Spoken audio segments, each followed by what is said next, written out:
All the Difference in the Worlds. Capítulo 30, Memorias. Bueno, a menos que tu padre fuera uno de esos supermutantes, creo que es seguro asumir que no está aquí. Informó Jaune, envainando su espada. De alguna manera, lo dudo mucho. Ruby puso los ojos en blanco en respuesta, aunque apreciaba sus cursis intentos de alegrarle el ánimo. Su padre tenía mucho mejor vocabulario que los supermutantes, muchas gracias.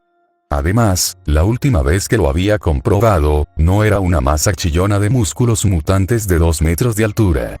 Mientras miraba alrededor del antiguo laboratorio de su padre, y se dio cuenta de que era el de su padre. Estaba tan organizado como lo había sido su oficina, en el refugio 101, no pudo evitar sentirse un poco decepcionada. Claro, ella y Jaune no esperaban encontrarlo aquí, pero el hecho de que de alguna manera siempre hubiera estado un paso por delante de ella era simplemente frustrante. Jaune se acercó a ella y miró por encima del escritorio desordenado. No era el mejor estudiante de Beacon, y la ciencia de este mundo probablemente era diferente de la ciencia de Remnant, por lo que sintió que no se le podía culpar por no saber qué era nada de esto. Oye, Ruby, ¿qué es todo esto? Yo, no lo sé. Replicó Ruby. Su padre a menudo no había visto la necesidad de etiquetar sus reactivos o experimentos, sino que confiaba en su memoria. Pero si tuviera que adivinar, tal vez esto esté relacionado con todo lo que mencionaron Treadog y el Dr. Lee. ¿Alguna idea de lo que es eso? Bueno, por el nombre, supongo que es un purificador. Replicó Ruby. Pero lo que está destinado a purificar, no lo sé. Oye, ¿qué son estos? Preguntó Jaune, sosteniendo un conjunto de cajitas que estaban esparcidas sobre la mesa, lejos de vasos de precipitados o líquidos. Los ojos de Ruby se abrieron de par en par y ella los tomó de su mano. Holocintas. Deben haber sido de mi papá. Tal vez estos nos digan a dónde fue. Ruby miró a los tres. Por una vez, fueron etiquetados. 5, 8 y 10. Pensó que tocarlos en orden numérico no podía hacer daño, y rápidamente colocó el primero en su Pip-Boy. Con un estallido de estática, la voz de su padre salió de su Pip-Boy, y sintió alivio, al oír de nuevo la voz de su padre, al recibir alguna prueba física definitiva de que realmente había sobrevivido. Jaune, mientras tanto, sonrió suavemente a su amiga y se movió para darle algo de privacidad. Sin embargo, el alivio de Ruby rápidamente se convirtió en un horror silenciado, ya que su padre admitió que todavía trabajaba en el proyecto Pureza mientras estaba en la bóveda, y que hacía algunas cosas realmente estúpidas, como escabullirse por la bóveda por la noche, emborracharse y piratear la terminal del supervisor. Oh, papá, Ruby gimió, frotándose las sienes con los dedos, preguntándose si esa era la razón por la que el supervisor no parecía muy cariñoso con ella y su padre, incluso antes de que escaparan de la bóveda. La cinta continuó, y ella se enteró de un hombre llamado Stanislaus Braun, y su participación en la creación del kit de creación del Jardín del Edén, o HEC, antes de que terminara la cinta. Insatisfecha, lo expulsó de inmediato y puso la siguiente cinta, que entraba en más detalles sobre el HEC. Un módulo de terraformación, capaz de producir vida a partir de la completa inactividad. Sonaba como un milagro. Demasiado bueno para ser verdad. Después de todo, si los HEC existían, y se habían distribuido a las bóvedas en toda la América de antes de la guerra, como su padre mencionó, entonces, ¿por qué seguía siendo un páramo fuera de las bóvedas? El resto de la cinta, y la siguiente, contenía pistas sobre el lugar al que su padre se había escapado a continuación. El nombre de Stanislaus Braun estaba en la lista de reserva para el refugio 112, cuya ubicación James había reducido a un garaje al oeste de un lugar llamado Evergreen Mills, y su padre lo estaba buscando, con la esperanza de que pudiera contener algo del conocimiento de Braun. Archivos, notas de investigación, registros informáticos. Parecía desesperado por cualquier pizca de información. Si Ruby estaba siendo honesta consigo misma, cuando la cinta se cortó, rápidamente sacó uno de los mapas de antes de la guerra que tenía, del área de después de Cristo. Ahí estaba.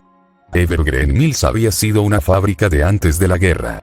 Una vez más, tenía una ventaja. Jaune volvió a salir de la habitación en la que había entrado con una holocinta, mientras Ruby se acercaba emocionada a él, lista para darle las buenas noticias. Sin embargo, antes de que pudiera hacerlo, Jaune habló primero. Oye, Ruby, encontré otra de esas holocintas que mencionaste. ¿Quieres escucharlo? Bueno, ya sé a dónde va mi papá, Ruby respondió, incluso mientras aceptaba la cinta ofrecida. En lugar de estar etiquetado con un número, simplemente se etiquetó como Better Days. Intrigada, lo colocó en su Pip-Boy. Pero supongo que una holocinta más no podría hacer daño. Sin embargo, para su sorpresa, en lugar de que la voz de su padre llegara a través de los altavoces del Pip-Boy, una voz femenina comenzó a hablar. Ese lote de pruebas no fue concluyente, pero Madison y yo estamos convencidos de que es un problema con el sistema de filtración secundario. Mamá. Susurró Ruby con incredulidad, con los ojos plateados llenos de lágrimas, mientras se limitaba a mirar al Pip-Boy. ¿Dónde? ¿Cuándo? ¿Cómo? Probablemente debería darte un tiempo a solas. Murmuró Jaune, moviéndose incómodo, sintiendo que se estaba entrometiendo en algo intensamente personal. No, está bien. Ruby agarró el dobladillo de su mono antes de que pudiera alejarse, encontrando consuelo y fuerza en su presencia familiar. No sabía si podría terminar toda la cinta por sí misma, no sin derrumbarse.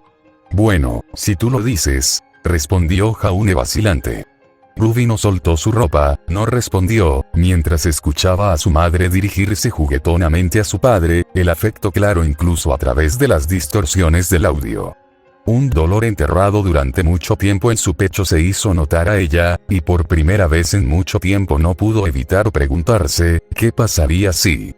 ¿Y si Summer hubiera sobrevivido? ¿Y si hubieran sido una familia entera? Una mano cálida se acercó a su hombro y alzó la vista hacia Jaune, plateado que se encontraba con el zafiro. Jaune la miró, recordando todas las veces que sus hermanas habían estado tristes, y había intentado animarlas. Como no era el mejor con las palabras, a veces era mejor dejar que la proximidad hiciera lo suyo. Después de que terminó la cinta, un silencio confortable llenó la habitación. Finalmente, Ruby habló. Gracias, Jaune.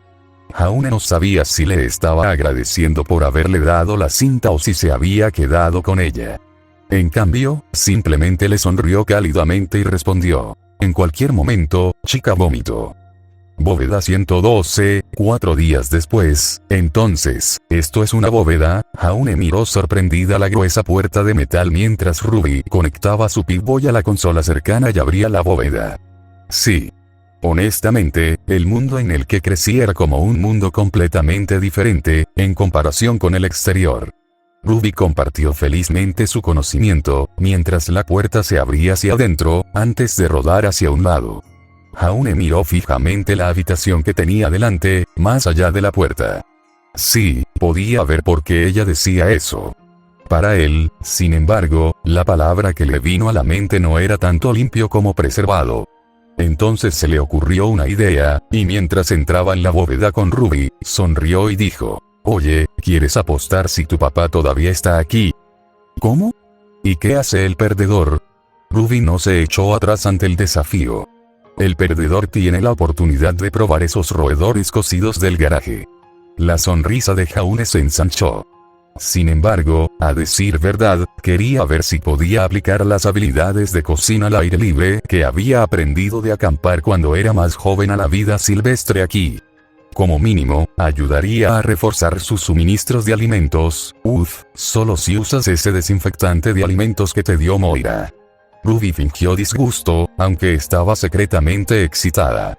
Al fin y al cabo, no iba a ser ella la que cocinara, y había visto lo que Jaune había conseguido con un poco de filete de Salisbury de antes de la guerra, cerdo con judías, patatas fritas y un poco de fuego y agua. Por supuesto, ella no tenía la intención de ser la probadora de sabor. Por supuesto que lo haré. Exclamó Jaune con fingida indignación, antes de estremecerse. Después de lo que ese médico nos dijo sobre el envenenamiento por radiación, esperen, hay movimiento por delante. ¿Crees que podría ser mi papá? preguntó Ruby, incluso mientras se quedaba inmóvil detrás de Jaune y descolgaba casualmente su rifle. No sé, admitió Jaune, agarrando con fuerza la empuñadura de su espada. Transformó su vaina en un escudo, la levantó y gritó: ¿Quién está ahí? ¿Quién eres? ¿Y cómo encontraste este lugar? Preguntó una voz, una que Jaune había oído brevemente en el Pip-Boy de Ruby. Ruby, que había crecido escuchándolo toda su vida, gritó aliviada: «¡Papá!». Ruby. James Ironwood miró a la vuelta de la esquina con incredulidad. Efectivamente, allí estaba su única hija, mirándolo con alivio, dentro del refugio 112. Y no el refugio 101, donde la había dejado. Oh, Dios, ¿todavía estaba en la simulación de Braun? ¿Eres tú? Ruby corrió hacia su padre, incluso cuando Jaune relajó un poco la guardia, y decidió encender el fuego y preparar a las enormes ratas topo, y dejar que la familia tuviera una conversación privada. Dudaba que ésta terminara como Serana y Valerica, como mínimo. Lo hizo fuera del alcance del oído justo cuando Ruby exclamó: «¿Estás bien?». «Me alegro de verte a ti también, Ruby». James le devolvió el abrazo, mientras su hija intentaba sacarle la vida, gracias a Dios que nunca fue la chica más fuerte de la bóveda. «Pero, ¿qué estás haciendo aquí?». «Vine aquí buscándote», explicó Ruby, como si fuera obvio. «Encontré tus notas en el memorial de Jefferson y, bueno, aquí estoy». «No, quiero decir, ¿por qué no sigues en el refugio 101? aclaró James, luchando contra la imagen mental de Ruby siendo sometida a lo que había pasado en Tranquility Lane. Luego parpadeó, mientras procesaba sus palabras. Incluso a él le había costado mucho escabullirse de los supermutantes. Increíblemente, preguntó: «¿Cómo llegaste a mi laboratorio en el Jefferson Memorial?». «Fácil. Acabamos de limpiarlo de los supermutantes». Ruby respondió, como si eso fuera lo más obvio del mundo. James miró a Ruby, como si estuviera mirando a un extraño. La chica que ni siquiera podía enfrentarse a Butch, hablando casualmente de limpiar un nido de supermutantes. ¿Cómo supo ella sobre los supermutantes? Y, bueno, Ruby vaciló, tratando de averiguar cómo explicar las cosas sin sonar como si estuviera culpando a su padre por todo, incluso si era en parte su culpa. «Ellos, como que me culpó a mí, porque te fueras, así que escapé». «¿Qué?». «Sí». James se recostó contra la pared con un horror y una incredulidad mudos. Nunca tuvo la intención de que su hija fuera culpada por sus acciones. «Por cierto, papá, ¿por qué no me dijiste que te ibas?». Ruby miró a su padre con los ojos llenos de lágrimas, preguntándose si había tenido dudas sobre ella, que ella nunca había sabido. «Ruby», James suspiró, sintiéndose culpable. «No te lo dije porque no quería que te hicieras responsable de mis acciones. Quería que te quedaras en la bóveda, donde estarías a salvo, en lugar de experimentar el yermo capital». «Claramente, calculé mal, ¿no es eso un eufemismo?», murmuró Ruby. «Lo siento». James simplemente abrazó a su hija con más fuerza, contento de ver que todavía estaba bien. Que ella no había pagado el precio más alto por sus ambiciones, y que el yermo no la había reclamado como lo hizo con tantos otros. «Me alegro de que estés a salvo, Ruby». Ruby no necesitó palabras, ya que le devolvió el afecto, y un silencio confortable llenó la habitación. Finalmente, Ruby preguntó: «Entonces, ¿encontraste lo que estabas buscando?». «Lo hice». James respondió, sin querer dar más detalles mientras comenzaba a salir de la bóveda, no queriendo pasar un minuto más en ella. Siempre había oído hablar de Stanislaus Braun como el hechicero científico de Vault-Tec, el hombre que hacía milagros.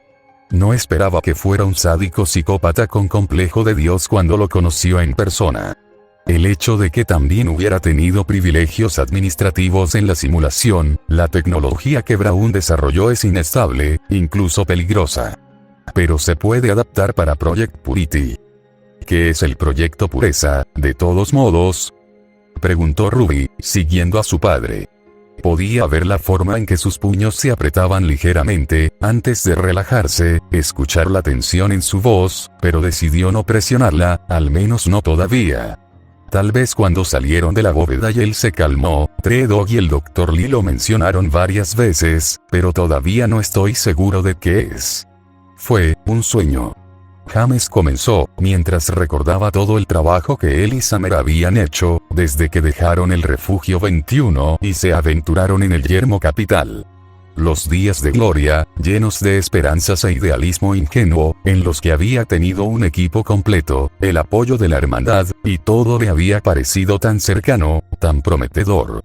¿Sabes cómo funciona el sistema de purificación de agua de una bóveda usando un chip de agua, verdad? Ruby asintió, intrigada, mientras empezaban a subir las escaleras que conducían al garaje en el que se había escondido la bóveda. Nuestro plan era hacer lo mismo, a una escala aún mayor, dijo James. Hubo un tiempo en que su voz estaba llena de confianza, de convicción, arrasando a la gente con su carisma. Ahora, sonaba amargo y hueco, aunque estaba ligeramente teñido de esperanza, ahora que tenía una ventaja. Queríamos construir una instalación, en el Jefferson Memorial, que pudiera purificar toda el agua de la cuenca tidal a la vez. Sin radiación, sin lodo, solo agua clara. Eso suena increíble. Ruby había visto a muchas personas que sufrían de deshidratación o de problemas gastrointestinales por el agua sucia, en las 2 semanas que ella y Jaune habían viajado por el Yermo Capital. Había visto lo desesperada que estaba la gente por conseguir agua potable. Proporcionar al Yermo Capital una fuente de agua dulce, estoy seguro de que a Jaune también le parecería increíble. Después de todo, siempre está tratando de ayudar a la gente. Jaune, repitió James, formándose un hoyo en el fondo de su estómago, cuando llegaron a la parte superior de las escaleras. ¿Sí? Ruby gorjeó feliz, emocionada de presentarle a su nuevo amigo a su padre. Lo conocí después de dejar la bóveda. Él me ayudó a encontrarte. Ahora que lo pienso, había habido alguien más en la habitación con Ruby, ¿no? James se había sorprendido tanto al ver a su hija, que como que se había olvidado de eso. Cuando Ruby abrió la puerta del garaje, ella y James encontraron a Jaune sentado junto a una fogata, cocinando trozos de carne y tarareando para sí mismo. Papá. ¿Conoce a Jaune? Ruby le hizo un gesto con una floritura. Jaune, papá. Encantado de conocerle, señor Younwood. Jaune le ofreció la mano, preguntándose por qué James lo miraba tanto. James, por su parte, hizo todo lo posible por controlar su temperamento y aplastar la mano de Jaune mientras la estrechaba, y su voz era lacónica mientras le hablaba al hombre a quien nunca había visto antes, que estaba en compañía de su única hija. Embrujado. Estoy seguro de que lo amarás, papá. Ruby habló, completamente ajena a la creciente angustia mental de su padre. Nota del autor. Esta vez solo un breve capítulo. Sin embargo, no esperes el próximo capítulo por un tiempo. Mucho tiempo, probablemente. En primer lugar, permítanme disculparme con todos esos puristas de la historia por no hacer que Ruby y Jaune pasen por la simulación de Tranquility Lane. Seré honesto, Tranquility Lane, en el juego, parece una búsqueda sencilla. Entra en la cápsula, entra en la simulación y sigue las instrucciones de Betty/Brown y tortura a los habitantes, o activa el programa de invasión de comandos comunistas chinos, que deshabilitaría el mecanismo de seguridad y mataría a los habitantes en la vida real, dejando a Betty/Brown sola por toda la eternidad. Pero, cuando traté de imaginar a Jaune y Ruby pasando por la búsqueda, no. Simplemente no. No había forma de que Jaune dejara que Ruby entrara en una cápsula sospechosa y subiera su conciencia a una simulación dirigida por un narcisista megalómano con complejo de Dios, no cuando todos en dichas cápsulas estaban básicamente muertos a toda estimulación externa, y no había forma de que Jaune pudiera luchar o hablar para salir de la simulación de Tranquility Lane. Tampoco podía imaginarlos siguiendo las instrucciones de Brown y torturando a los habitantes de Tranquility Lane. Eso dejó el mecanismo de seguridad. Como explicación rápida, las cápsulas vienen equipadas con un mecanismo de seguridad que evita que los habitantes mueran en la vida real, incluso si mueren en la simulación. El programa de invasión de comandos comunistas chinos desactiva el mecanismo de seguridad, lo que significa que mueren en la vida real si mueren en la simulación. Además, el programa anula los privilegios de administrador, lo que significa que Braun ya no tendría ningún poder en la simulación. Jaune no habría sido capaz de averiguar los pasos necesarios para activar el mecanismo de seguridad, y Ruby estaría completamente traumatizada al causar la muerte real de todas esas personas inocentes, incluso si hubiera sido una misericordia. Y, como digo, esta no es una historia porno traumática. Los personajes crecen a partir de la superación de los desafíos a los que se enfrentan, claro, y Ruby y Jaune definitivamente se verían obligados a crecer al enfrentarse a tal dilema moral, pero no habría disfrutado escribiéndolo, no habría sido capaz de escribirlo bien, y dudo que la gente hubiera disfrutado escribiéndolo. Y por eso cambié las cosas. Esta vez, cuando llegan al refugio 112, encuentran a James saliendo de la bóveda, habiéndose salvado de las garras de Braun. ¿Es barato? Seguro. Además, ¿por qué a James no le desagradaría Jaune? Ruby Project Purity es todo lo que tiene de Summer, y James sabe que Ruby es una niña tímida y socialmente torpe. Claro, él la ama de todos modos, pero también sabe que ella apenas puede enfrentarse a Butch. Y de repente, después de no verla durante 2 semanas, aquí viene, con un tipo de aspecto sospechoso a cuestas.